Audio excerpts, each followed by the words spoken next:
Hey guys, it's Twanda here, your African drone professional, and I'm back again with another video where I'll be teaching you more about drones, the drone profession, and how the drone industry is growing across Africa. Today, we're talking about training. A lot of you have been asking me about how do I become a drone pilot? What training do I need to receive that? And today we're going to be talking a little bit more about that. Now, we've already established that a drone is an aircraft, and a drone is in actual fact a remotely piloted aircraft. And drones fall under aviation and are regulated in that way. Now today we'll be looking at three types of training. The first one is training for licensing. The second one is additional ratings that you can get after you've got the first license. And the third type of training is industry-specific training. So now training for licensing is what you need for you to get what's called a remotely piloted license. Now when you get trained and you pass the exam, you then receive a license. That license allows you to operate as a drone pilot. So for you to call yourself a drone pilot, you have to have a license that shows that you've been formally trained, you've passed and met the requirements, and now you're able to operate in that way. If you don't have a license, then you are not a drone pilot, you're a drone owner. Now to become a drone pilot, the training involves two parts, theory and practical training. The theory part of the training involves learning a number of different subjects, and some of these subjects include learning about aerodynamics and aircraft performance, construction and parts of how a drone is actually constructed and built, batteries. You're looking also at drone systems themselves. You also look at safety and site assessment. You look at human factors, and human factors for me is critical because for anyone to operate a drone, they need to know the limitations around visual line of sight. Without that, then you are actually posing a danger to people, to property, and to all sorts of things. Another subject you learn about is navigation. Some jurisdictions and countries also require you to learn about radio telephony and actually have that as a separate subject. You also learn about air law. That's also an important aspect that you need to know about. And also you learn about regulations in amongst all the different things. These are just some of the subjects that you will learn when you want to become a drone pilot. Now looking at the practical side of things. Now practical training involves you actually going through the processes of how to properly conduct a mission safely, responsibly, making sure that you take into account all the different things you'll have learned from the theory aspect and then being able to apply that in a real life situation.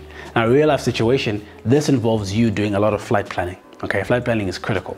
And flight planning involves you planning out your mission. So if you want to operate and fly your drone, let's say tomorrow, you have to be able to check and get the permissions around where you want to fly and have all the information necessary today if you want to fly tomorrow. You can't wake up and just fly on the same day ordinarily because there's a lot of things that you have to go through and consider when you're doing flight planning. The practical aspect also involves you obviously flying the actual drone and learning about how to control a drone in different kind of circumstances and situations. That's very important because oftentimes we've had drone owners tell us stories or tell me stories around how their drone has flown away or they've crashed into a tree or a building or something. And that really just shows and proves that the person hasn't been trained and doesn't really know how to actually operate a drone. Now, after you've done the training and you've passed the theory, you've passed the practical and passed your radio exam, which will probably be done separately depending on the country that you live in. But I know that in our jurisdiction and where I live and where I got trained as well, it's a requirement for those to be done separately. Now, after you get trained and you go through all these processes and you pass your final exam, which will actually be done by a designated flight examiner who will then come and actually do a physical assessment, ask you to fill in a flight plan, fill in a mission, ask you a couple of questions to see and check your understanding. Then you actually do the test and actually go and fly and do a practical kind of obstacle course that they make you go around to prove that you're actually able to control a drone in a given environment. After you do that and you pass, then you will be issued with a remote pilot license. But the person who issues the remote pilot license is not the training school where you'll have trained. It's actually your local civil aviation authority. They're the only ones who have the authority to issue with a license. So you get trained at a training school. Once you get trained there, they will assign a designated flight examiner who will then come and he will test you to see whether you've actually understood all the things that are required. Then you submit all your documents and then you can go and apply for a license at your local civil aviation authority. That's a basic of how it works. It might be a bit different depending on where you live, but that's a general guide for you. And this is level 1. So for you to be a drone pilot, this is your basic training. Now beyond that, you will learn then about the additional ratings. So just like in commercial airline and aircraft, you have ratings, you have night ratings, you have different ratings on different aircraft. With drones, the same applies. A base level kind of training gives you a license to operate within a given context. So that gives you, your basic license will give you a license that allows you to operate within visual line of sight. Now, if you don't know what a visual line of sight means, then you need to watch my other video where I talk about the different definitions around drones and the drone industry. Now, your basic license or your standard license, remote pilot license, which makes you a drone pilot, allows you to be able to operate a drone within visual line of sight.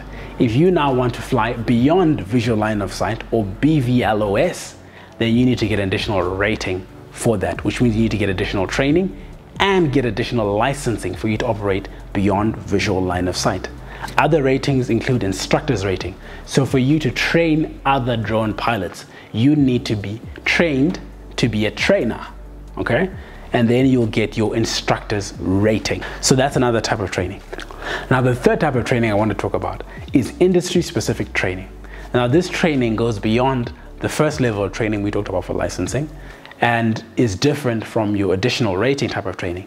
This training looks specifically at teaching and training drone pilots on how to use drones within an industry context. So I'll give you an example. When you go to get trained to get drone pilot license, they don't teach you how drones are used in the context of agriculture or mining industry or telecoms industry or for humanitarian work or for disaster management or for whatever kind of use case, okay, that you're using your drones for. You're not taught about the different types of drones within that specific industry context. So for agriculture, for example, where we're involved in, there are different types of drones for different types of uses within agriculture. Okay, you get crop spraying drones. You get drones that are used to help with crop and plant health assessments. Now, these are two different types of drones which have very different systems in themselves. So you need to learn about the different types of drones that operate within your specific industry. So this is the type of training that you'd need to get now if you decide you want to enter into a certain market. If you want to use drones in mining, then you must be trained on how to use drones within a mining context for mapping, for surveying, for site assessments, for doing blast testing or blast radius assessments, environmental assessment. All of that is necessary for you to learn within the context of mining. Okay, if you're a surveyor, same thing applies. How do I use drones and how do I interpret the data and use that data and information to make it make sense and to be able to pass on to the next person? So that's what industry-specific training looks at. It looks at not just the base level, it goes beyond and goes more in-depth at your specific industry. Now, if you look at drones and security, for example, okay, drones and security, people need to be trained on how drones work within the security workflow, not just how the drone works, but it's important to understand how security in itself works and how drones are integrated within that space, within that workflow, and work within the standards and best practices for security. That's another use case where drones can be used. Well, that's it. That's my summary on the different types of training that you can get if you want to become a drone pilot and move towards being a drone professional as well. Okay, so the three types of training are training for licensing, training for additional ratings, okay, and training which is specific to an industry or industry-specific training. Be sure to subscribe to this channel for more updates and more videos that we'll be bringing you around drones, the drone industry, and how it's growing across Africa. That's it from me, your African drone professional.